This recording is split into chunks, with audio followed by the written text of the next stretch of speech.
Hello दोस्तों, जय हिंद। कैसे हो आप सभी लोग? उम्मीद करती हूँ बहुत अच्छे होंगे और अपनी तैयारी भी बहुत अच्छे से कर रहे होंगे।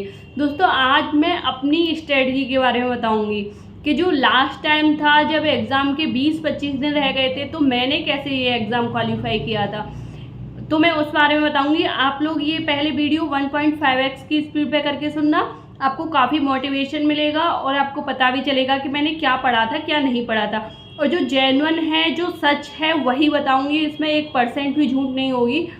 तो हम वीडियो शुरू करते हैं। तो सबसे पहले मैं बता दूं, मुझे 20 से 25 दिन ही मिले थे इसकी तैयारी करने के लिए। जैसे आप लोगों का एग्ज़ाम कैंसिल हुआ है, वैसे मेरा भी एग्ज़ाम कैंसिल हुआ था। ओके, उसके बाद मुझे पता चला था, ये 20-25 दिन पहले ही पता चला था कि एग्ज़ाम की डेट आ गई और एग्ज़ाम इस तारीख को, इतने दिन पहले ही पता चलता है। उससे पहले आप लोग तैयारी कर रहे हो, लेकिन मैं तैयारी छोड़ चुकी थी, क्योंकि कुछ पता नहीं होता ना, यूपी के एग्ज़ाम्स कब होते हैं, क्या होता है, तो कुछ भी पता नहीं होता। और पहले यही सुना था कि बहुत बहुत सालों में होते हैं। तो फिर मैं सच बता रही हूँ, मैंने एग्ज़ाम देने के बाद मैंने बिल्कुल भी कोई भी बुक नहीं उठाई थी, कुछ भी नहीं किया था। मैंने 20 से 25 दिन ही पढ़ाई की थी। अब 20 से 25 दिन पहले मुझे पता चला था, मेरे पास ना दो रास्ते थे। या तो मैं छोड़ देती कि लोग तो तब से तैयारी कर रहे होंगे कंटिन्यू 4-5 महीने से, और मेरे पास तो 20 ही दिन है, अब मैं क्या करूँगी, मुझसे तो एग्ज़ाम होगा ही नहीं। और हाँ, मैंने जो मेरा पहला वाला पेपर जो कैंसिल हुआ था, उसमें जो मेरे मार्क्स आए थे, और जो दोबारा जो पेपर हुआ था उसमें मेरे मार्क्स में 30 से 40 नंबर का डिफरेंस था।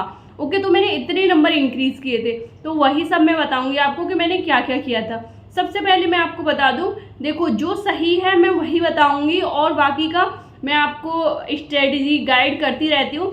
मैंने ना जो पहले एग्ज़ाम हुआ था उसके लिए भी मैंने कोई मॉक टेस्ट वगैरह नहीं लगाए थे। क्यों नहीं लगाए थे? क्यों, पता ही नहीं था कि मॉक टेस्ट होते हैं, लगाए जाते हैं, कुछ नहीं पता था। यूट्यूब भी नहीं देखती थी, कुछ नहीं देखती थी। तो मैंने पहली बार में एग्ज़ाम दिया था, तो मैंने कोई मॉक टेस्ट वगैरह कुछ नहीं लगाया था। जो मतलब मैंने एग्ज़ाम में जाके बैठी थी वही मैंने एग्ज़ाम दिया था। उससे पहले मैंने एक भी पेपर सॉल्व नहीं किया था। ओके, फिर क्या हुआ, तो फिर मुझे उस एग्ज़ाम से पता चला कि मेरे इसमें मार्क्स, आप लोगों को मॉक टेस्ट देने के लिए इसीलिए तो मैं कहती हूँ क्योंकि आपको पता चलेगा कि आपके क्योंकि आप लोगों को पता चलेगा कि आपके किस चीज़ में मार्क्स कट रहे हैं, किस चीज़ में मार्क्स बढ़ सकते हैं। तो मुझे वो पता चला था, मैंने वो एग्ज़ाम दे दिया था। उसके बाद तो मैंने जब देखा था, 20 से 25 दिन पहले मुझे एग्ज़ाम का पता चला था, तो मैंने फिर वो अपना जो पहला पेपर तो मिलता ही है, ऑफलाइन पेपर होता है, तो मैंने वो पेपर उठा के देखा था। और फिर मैंने देखा था कि इसमें मेरे इस वाले सेक्शन में मार्क्स बढ़ सकते थे, इसमें बढ़ सकते थे। तो आपको यही पहचानना है कि आपके मार्क्स कहाँ बढ़ सकते हैं। जैसे कि मैंने जीएस ली थी, जीएस में मेरे 17 से 18 क्वेश्चन ही सही थे, और 37-38 क्वेश्चन आते हैं जीएस में। मैं नहीं चाह रही थी कि उसमें मेरे 20 हों या फिर 25 भी हों, क्योंकि उसमें मुझे 3 नंबर भी बढ़ाने के लिए, मुझे बहुत 3 क्वेश्चन भी बढ़ाने के लिए मुझे बहुत मेहनत करनी पड़ेगी। तो मैंने क्या देखा था, मेरे मैथ में पूरे सही थे, मुझे रीजनिंग जीएस में बढ़ाने नहीं थे। तो मेरे पास बची थी 2 सब्जेक्ट, और सबसे ज़्यादा मेरा था रीजनिंग में क्वेश्चंस गलत थे, क्योंकि मैंने एक भी दिन प्रैक्टिस नहीं की थी, कुछ नहीं किया था, डायरेक्ट जाके एग्जाम में बैठ गई थी। तो फिर मैंने अपना वो वाला पेपर लिया। उसके बाद भी मैंने 20 से 25 दिन में कोई मॉक टेस्ट नहीं लगाई थी, क्योंकि मुझे कोई नॉलेज ही नहीं थी, कोई बताने वाला ही नहीं था कि मॉक टेस्ट लगाते हैं या फिर लगाए जाते हैं, इससे हमें अपनी गलतियों का पता चलता है, क्या होता है। मैं डायरेक्ट जाके एग्जाम में ही बैठी, कोई मॉक टेस्ट वगैरह नहीं लगाए थे। जो एक मेरे पास प्रीवियस ईयर पेपर था उसी में मैं देखती थी, अच्छा ये वाला सेक्शन मेरा रीजनिंग में, ये वाले जैसे कि ब्लड रिलेशन वाले क्वेश्चंस गलत हो गए थे मेरे, तो मैंने ब्लड रिलेशन वाले, वैसे मैं कभी उन्हें उठा के नहीं देखूंगी क्योंकि मुझे तो आता है, ब्लड रिलेशन आता है। तो फिर वो गलत हो गए, तो फिर मैंने उसके क्वेश्चंस लगाए बहुत सारे। फिर मैंने बोला मेरे तो दिशा वाले भी गलत हो गए, क्योंकि नंबर ना, हमें बस नंबरों से मतलब, हमें ये इससे मतलब नहीं है कि कहाँ से बढ़ रहे हैं। मैंने कहा दिशा वाले गलत हो रहे हैं, तो फिर मैंने दिशा वाले क्वेश्चंस लगाए। ओके, तो ऐसे ऐसे मैं अपना पुराना पेपर लेती गई, उसमें जो मेरा क्वेश्चन गलत था उससे लेके मैं उसका पूरा चैप्टर बहुत अच्छे से लगाती गई।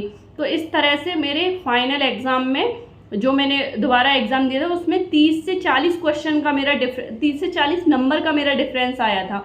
तो बहुत अच्छा हुआ था, और नंबर भी मेरा पहली कट ऑफ में ही आया था।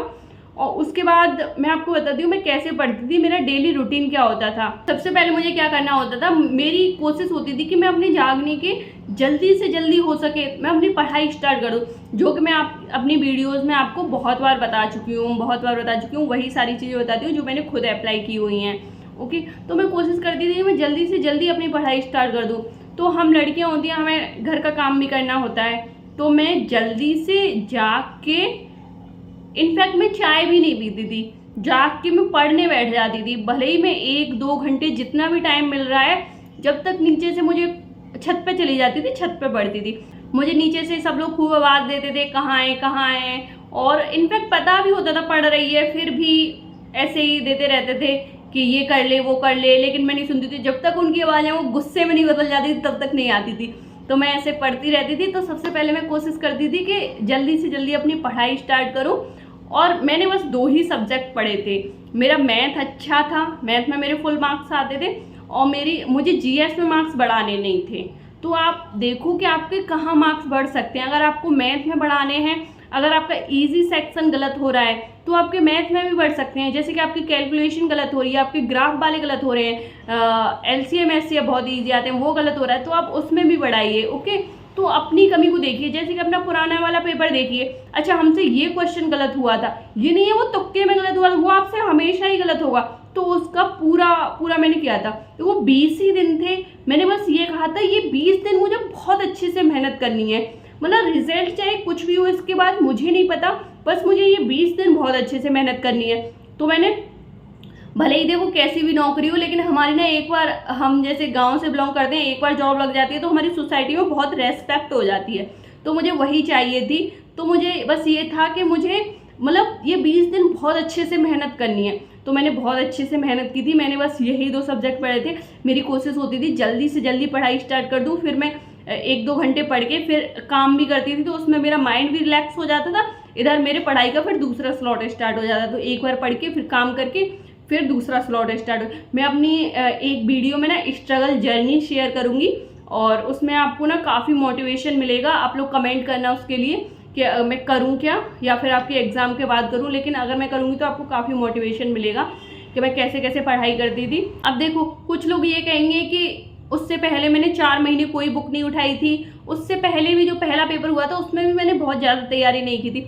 अब लोग कुछ ये कहेंगे 20 दिन में कौन सा एग्ज़ाम निकलता है, 20-25 दिन में कौन सा एग्ज़ाम निकलता है। देखो, निकालने वालों ने तो बहुत कम टाइम में बहुत बड़े बड़े एग्ज़ाम्स निकाल रखे हैं, लेकिन आप इसके पीछे ये नहीं देखोगे कि I am good at studies at my school. Okay, तो मेरी जो स्कूल वाली मेहनत है, जो मैंने और चीज़ों के लिए मेहनत की थी, तो वो वाली मेरी, आप ना किसी भी एग्ज़ाम के लिए पढ़ो और फिर आप दूसरे एग्ज़ाम के लिए पढ़ो, तो वो ज़रूर कहीं ना कहीं फ़ायदा करती ही है आपकी उस प्रिपरेशन में।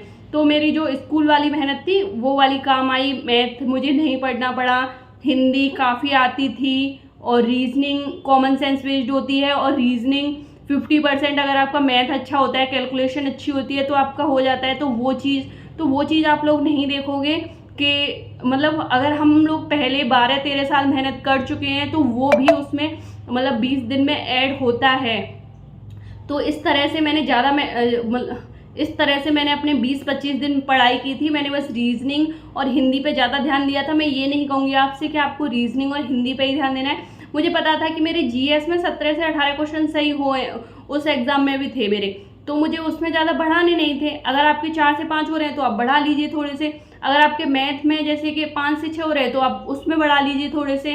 ओके, तो मुझे पता था कि मैं किस चीज़ में बढ़ा सकती हूँ। और मुझे ना थोड़ा सा, जैसे कुछ लोग होते हैं कि बहुत पढ़ते रहते फिर भी उनका सिलेक्शन नहीं हो पाता है। ओके, भगवान की कृपा से मैं थोड़ा कम ही पढ़ती हूँ, लेकिन मुझे ये पता चल जाता है कि मुझे क्या पढ़ना है क्या नहीं पढ़ना, कौन सा टॉपिक इम्पॉर्टेंट है कौन सा नहीं है, कहाँ से एग्ज़ाम होगा, मैं किस चीज़ में वीक हूँ। मैं अपनी प्रॉब्लम्स ढूंढ लेती हूँ, फिर उनका सॉल्यूशन निकालना है। तो इस तरह से मैंने अपना एग्ज़ाम क्लियर किया था। 20 से 25 दिन ही पढ़ाई की थी। आप बस इसी में अपना ये समझ के पढ़ाई करिए कि हमें इसमें अपना 100% देना है, और आप अपना 100% दीजिए। आपका सबका सिलेक्शन होगा, बहुत अच्छे से होगा।